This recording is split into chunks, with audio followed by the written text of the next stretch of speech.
All right, everyone, welcome to Codependency Alchemy, the podcast. We're going to get into our next Q&A episode. I'm loving recording these and just getting to spend one-on-one time with people in the VIP membership.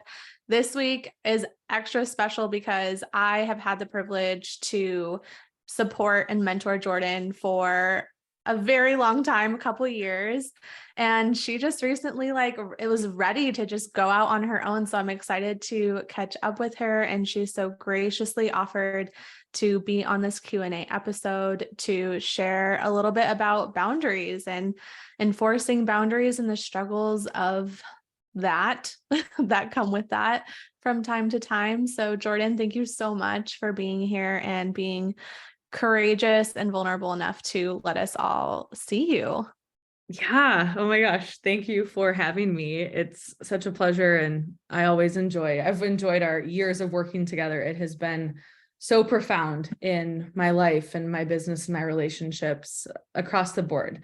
And I'm coming today, just wanting to put it out there that I'm feeling super cringe and it is super vulnerable to feel like, oh my gosh, all these people are going to be listening to my personal stuff. And this is my year of, authentic vulnerability and being prolific. So I'm here for it. I am leaning through the cringe. Oh, thank you so much for doing so. I think that's something that I love the most about the membership is that we all get to share our cringy moments. And it's like, holy shit. Okay. She does it. She does it. She does it. Okay. So I'm not alone in this. Like we all kind of have these moments, but it's so taboo to talk about them.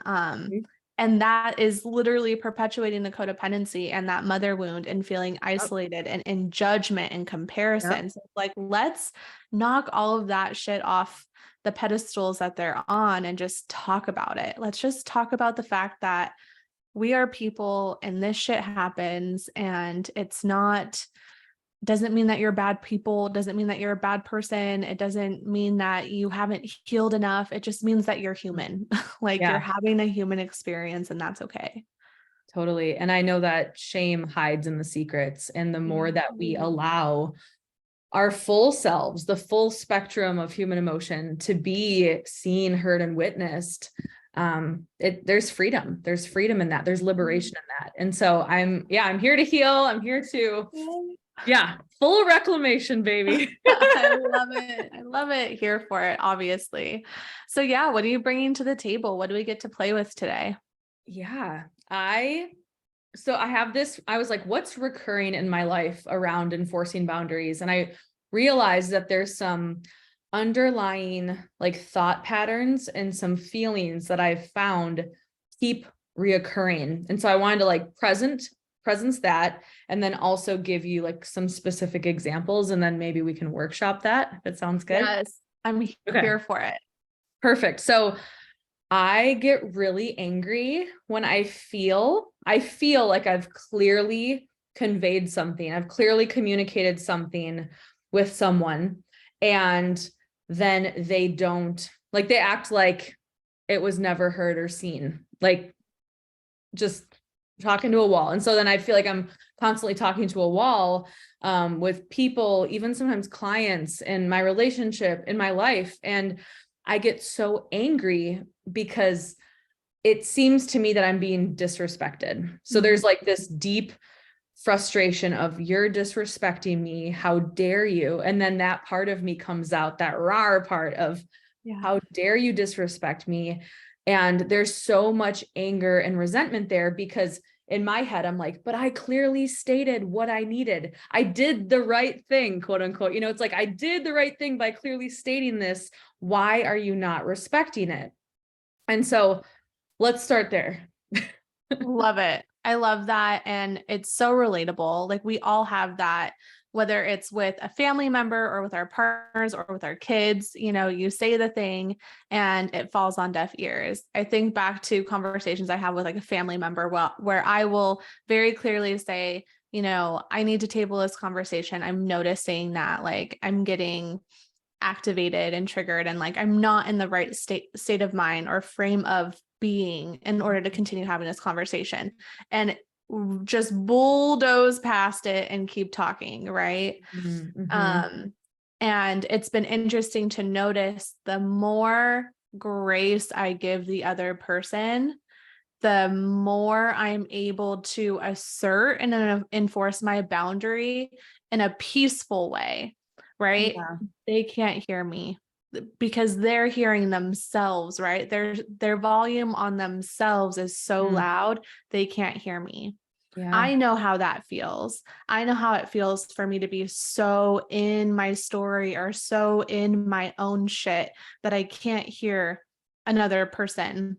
It doesn't Mm. mean that I don't love them and it doesn't mean that I don't respect them, but I'm so in my own shit that like I can't meet them in this moment. So Mm-hmm. like I noticed that like when I say or assert my boundary with a loved one and it falls on deaf ears, I'm like, how can I bring compassion for this person who just can't hear me right now and simultaneously get that need met?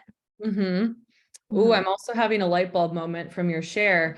I'm also realizing that when I assert boundaries out of wounding, it Mhm. usually is met with, yeah, exactly what I'm afraid of, right? The wounded part of Mhm. me not being heard, abandoned, disregarded, misunderstood. And when I assert a boundary out of, yeah, love for self and graciousness, compassion, or like calling it maybe an energetic standard instead of a boundary, it's like Yeah. the energy, the frequency of it is so different. Mhm.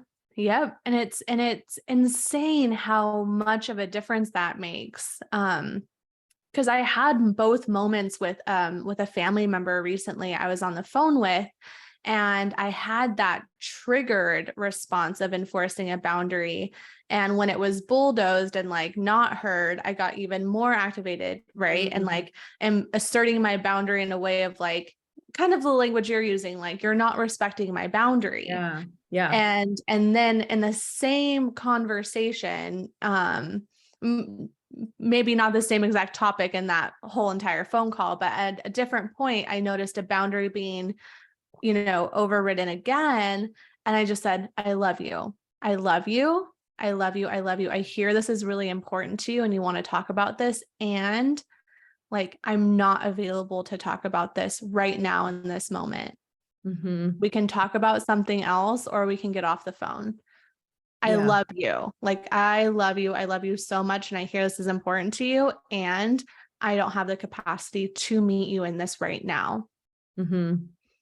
Yeah. And that's where I find that my double Gemini manifesting generator Mhm. brain, it's like sometimes I can see all sides of all the situations. And I Mhm. feel like that's really hard because when it comes to boundaries, it's like they are movable. We are allowed to change our minds, which is something I'm actively practicing in my life. Like, Jordan, you're allowed to change your mind, having to remind my inner child that because I was taught to have such rigid, boundaries of like white or Mhm. black, this or that, right or wrong.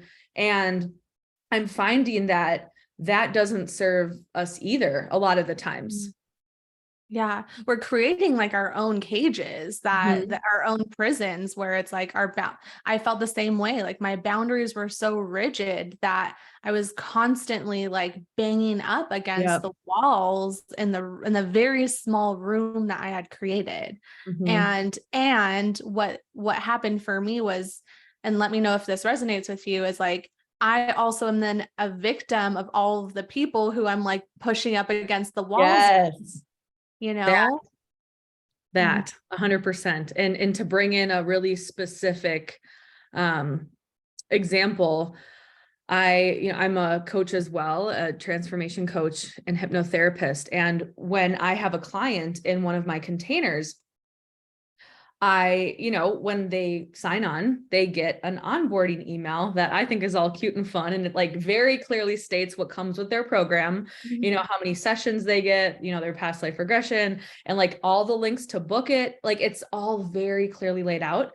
And then I clearly lay out the length of time of their Voxer access and the length of time of how much they have to schedule these sessions in. And that goes out. And then I find that it's just, if I don't step in again and remind the client, okay, the container's now coming to a close, the Voxer container is now coming to a close, I find that it's like they didn't mark their calendar, and they just keep going and keep going and keep going. And then my, people pleaser in recovery is what I call it. My people pleaser in recovery is like, oh, I can't, there's a part of me that feels like I can't say anything. They're going to be mad at me. I'm doing something wrong. And that is another underlying feeling that I have in all aspects of my life. Like, I did something wrong. They're going to be mad at me. And, maybe that comes from my years of addiction and abuse and self-sabotage. Thank God I'm on the other side and sober, but I just feel like there's always someone that's going to be mad at me, and that I'm secretly always doing something wrong. And that creates me to operate from a fear-based place. And I really want to heal that. Mm-hmm. Yeah, what's coming to mind for me when you're sharing that, and something that like I know that you and I got to do a lot in our one-on-one space too, is like creating a list of the evidence. How many times have you been made wrong in these types of situations? How many times did you assert your boundary and it was actually respected, or it was honored, or it was celebrated, or it was met with a thank you for letting me know I didn't know? Like, can you begin to, in those moments where that fear comes in, allow space to write it out and to witness it, right? Witness the parts of you that are afraid of being wrong, afraid of being, someone being mad at you, afraid of someone judging you, or whatever it is. Let it have space to be seen, but then also simultaneously stack the evidence on the other side of what is actually true in these types of situations that have come up in the past. Because I know you personally, so I know that you have a lot of evidence to show that when you've asserted your boundary, magic is usually on the other side. We've celebrated a lot of those magical moments. So sometimes it's doing that work. And I think I talked about this in a previous podcast episode, where it's like on one side of the paper, I'll write fear and I'll just lay out all the fears, and it's messy. And it's actually very interesting to see, what are we actually afraid of? When you put it down on paper, at a certain point, you realize like, okay, this is like, this is not me. You get to a point where you're like, okay, it's maybe a part of me and I can witness that, but I know this isn't true actually. So it's really powerful, I think, to have that practice. And then on the back side of that paper, I'll write love on the top and write all of the evidence of like either how I can rewrite those fears, or the evidence that I have to show that those fears are not actually true. Yeah. Yeah, definitely. And I believe it's about trust too, like trusting myself, trusting my worth, trusting the client too, and trusting that like they're getting out of this container exactly what they need, right? And trusting that, because I guess there must be an underlying belief that they're going to be mad or say this wasn't good enough, and like I've never had that experience, so I guess that's why it's a fear that it might come in. Yeah. So we can even go a little deeper and like workshop that fear, right? So the fear is, if I assert this boundary, or, if I tell them, okay, your container is actually over, or Voxer ended 2 weeks ago, whatever it is. The fear is that, you had said that you will be bad. Is there anything else? Yeah, I guess the fear. So I'm trying to think, and it's funny because what you just said about the love and the fear. I have so many examples of people who have respected me writing 100%. Out that it's ending, and just even in the last couple of days. And then I've got 2 examples of it not, it's supposedly falling on deaf ears. And so the fear is, if I have to assert it again, then I'm being rude. There's a fear of being rude. And I know that's the recovery, people pleaser in recovery talking. I'm being rude. I'm being mean to them. I'm being cold-hearted because they're just reaching out to ask for a question about something. But the container is closed. So that's where I'm feeling the disrespect. It's like, reach out then somewhere else. It's not, this is a closed container. And so, yeah, I guess I need to be more clear in really saying like this container is now closed. Because the fear is being mean, and then them feeling like they didn't get that, them feeling like they're not supported. Mm-hmm. Mm-hmm. Yeah. So what's coming to mind is, something you've heard me say a zillion times, that true, brief, and clear, even Brene Brown's quote, right? Clear is kind. Yeah. And it's reminding me of something you started this conversation with, which is like, I very clearly lay everything out Yeah. in that first email. It's important to remember it's clear for you. Yeah. Right? It's clear for you. However, we don't know how clear it was for them. We don't know what state of mind they were when they read it. We don't know if they only read the first sentence. Yes, is that their responsibility? Absolutely. So when they come back and talk about anything or go over the boundary, can you refer them back to the thing that you clearly laid everything out in? Mm-hmm. Hey, actually, our Voxer is closed. You can find all the details about our program in the welcome email I sent you when you signed up. If you have any questions, let me know. Yeah. Yeah. And what I implemented just this past week, which is why it's alive for me in this moment, is I implemented writing something similar to what you wrote in our container, which was really beautiful, which was like, hey, it's closing, a week from now or a month from now. I've been experimenting with A and B like a week or a month. It's closing, and here's the opportunity if you'd like to continue our work together. If not, that's fine. If it's a sacred no, like I wish you well, let me know either way. It's been such an honor to work with you. And so I realized that when I voice message it, it's not heard as much as if it's written out.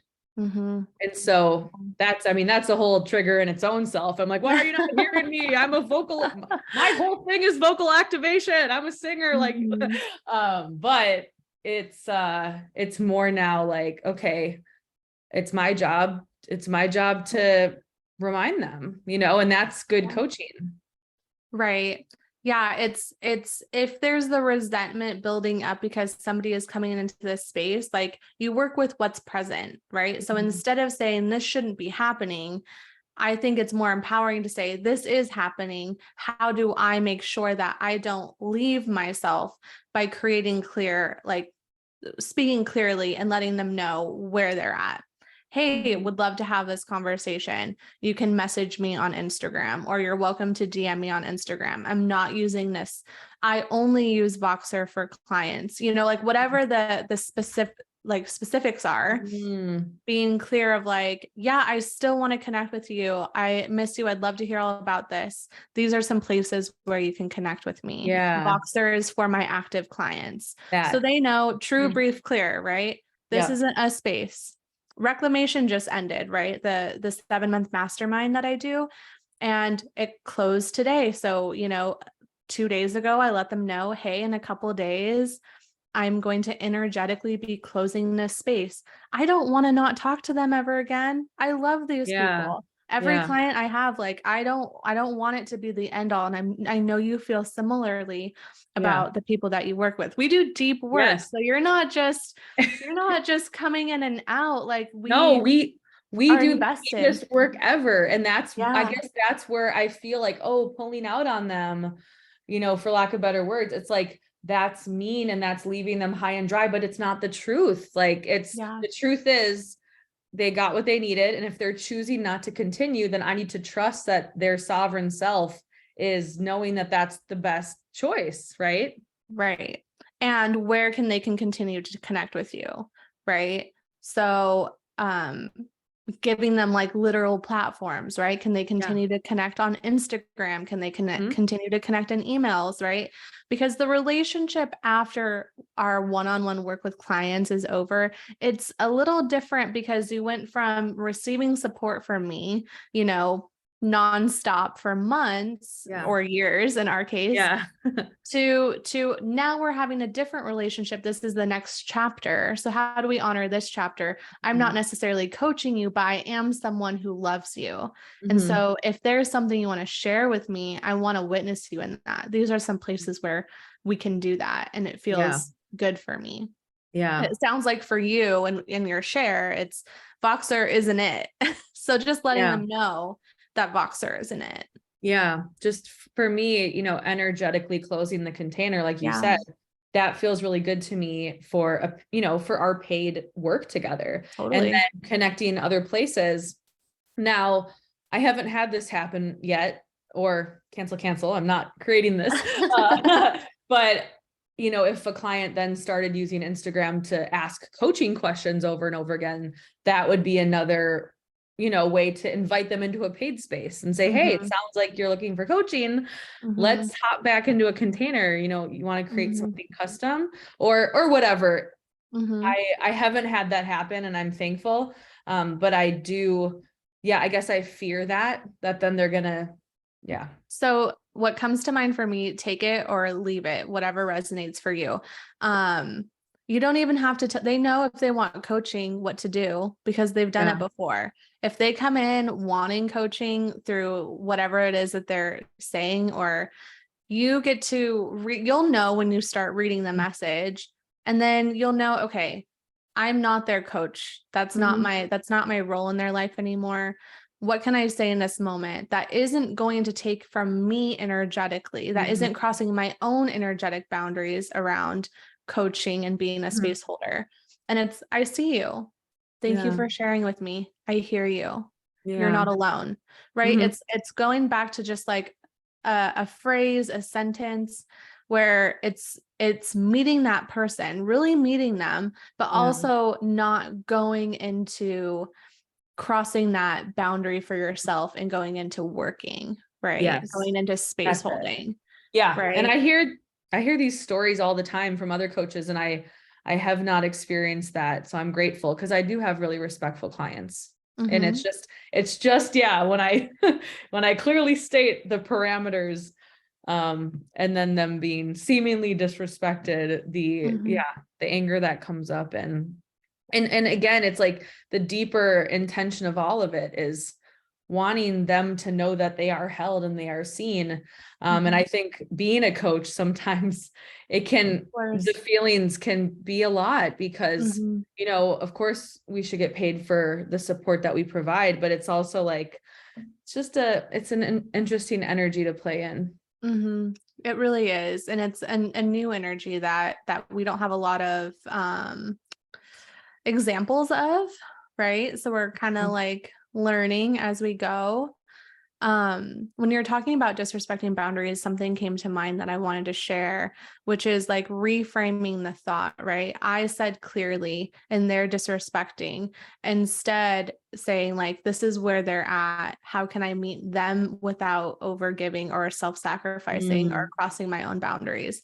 Because how does it feel? Think even just that phrase, like, they're not respecting my boundaries. I'm sure listeners, like, we've all said this, right? They're not respecting my boundaries. My boundaries are not being respected. They're being disrespectful. They're not listening to me. How do we feel either in our bodies or like even the thoughts that come in when we say those words, when we think those thoughts? How does it feel? Yucky. Yeah, it feels tense and contracted.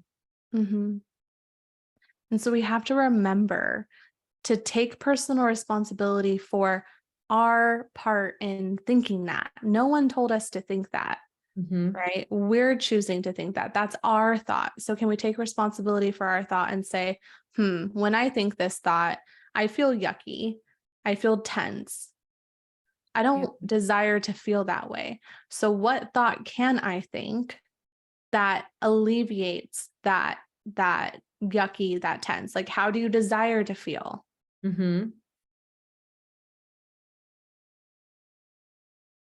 I desire to feel free flowing, empowered with love. Yeah. Free flowing, empowered with love. So what thought supports that? What thought supports you in feeling that? Mm. That they might need a gentle reminder. Perfect. They need a gentle reminder, gives them grace. I hear grace when you say that, Yeah. right? So it offers them grace and it offers you that feeling of empowered, that empoweredness, Yeah. right? Because you're in your power when you're able to see someone where they're at and also know, I have to give them a reminder right now because they might have forgotten. It's Mm-hmm. not saying, okay, how do I change myself, Yeah. or how do I change my boundary, or how do I, I guess, I'll give them one more day. Their Voxer ended yesterday, but it's just a day later, like, it's just like, Mhm. oh no, they need a gentle reminder that Yeah. yesterday was the last day. Yeah. Mm-hmm. Hmm. Yeah. That feels really, really fresh. So because you said that this is a pattern that you notice, like this underlying theme that you've noticed and you see it, work, relationship, parenting, Yeah. can you use that thought as your indicator? Like, can Mm. you actually use that thought right now as you're shifting and changing as your superpower, as like your tool? Because you know it really well, right? You probably hear yourself say it, more often than you'd like to admit. And so can you use that as your tool of like, oh, here's that moment that I get to step into empowered Jordan. Oh, Mhm. here's that moment where I get to rewrite this. So for me, one of my stories that I tell is he's not listening to me. They're not listening to me. I'm not listened to. No one can hear me. Like that, whenever As I hear that story, I as you have know 6,000 podcast downloads and counting. right, right. Right. I'm like, I know that part of me. That's a very young part of me. And can I use that story? He doesn't listen to me. They don't listen to me. No one hears me as my indicator to step into empowered Alyssa, right? Higher Yeah. self Alyssa, because I'm missing it somewhere because that part of me doesn't feel listened to. So I need to step in, higher self Alyssa, Mm-hmm. sit with that younger version of me that has that story, right? It's a younger version of you that has that story that they don't respect you or that they don't respect your boundaries, that they're not listening to you, Mm-hmm. and say, you don't feel listened to. I hear you. Mm-hmm. I hear you. You don't feel like anyone can hear you. I hear you. You feel disrespected. You don't feel seen. You don't feel heard. I see you and I hear you. You're not alone. Yeah. And then from that space, lovingly being able to, have that energetic shift to then write out that reminder, or that email, or Mm-hmm. whatever needs to be said or done Mm-hmm. to take my, radical personal responsibility in Mm-hmm. enforcing it. Yeah, exactly. And from that place, we step into our sovereignty. From that place, we're practicing unconditional love. From that place, we're practicing compassion. And it started with us first, Mm-hmm. right? It started with meeting that part of us first. And then we were able to extend it out because what we have is a lot of the collective having those thoughts and then projecting that wound onto others, which is kind of what you were talking about earlier, like you have those thoughts and then you're just like going out on wounded self, kind of like getting these jabs everywhere. Yeah. I get it. I do it too sometimes, right? I'm still learning as well. But this is how we shift that. And it Yeah. does take being mindful and it does take initiative and it does take work, but Mm-hmm. it's totally fucking worth it Yeah. for your peace, right? Even just comparing how you feel when you think the thought, they don't respect my boundaries versus they need a gentle reminder. Like Yeah. you're the one that gets to decide what frequency you're operating at. Totally. And like you said, it's grace too. It's giving myself grace, because yeah, it's almost like, here, I send you one thing at the very beginning and you have to mark your entire calendar and you're going to be held at this highest standard. And it's kind of funny now that I think about it, because it's like, if there's no other reminder from that point, like most people probably wouldn't take it, but I do it that way. I do it that way. So everyone should do it that way. Right. And it's like that rigid black or white thinking that keeps us feeling disempowered. And that's the part that we can illuminate with the light and give grace to, so that we can set ourselves free. 100%. Every month I get a message about the Zoom link for the membership call. Every month I'm like, they're there, but I'm not like, I choose not to go into like, they're there, why don't you see them? Like, it's just, they need a reminder. Yeah. Let me show them where to go. Like, Yep. it's just, it takes so much of my energy to get upset about it. It Yep. takes way less energy to be like, oh, let me show them. Yes. And it's so simple, right? it's so The simple, most right? profound things in life are actually the most simple. Yeah. Always. It's always that way. Uh, Yeah.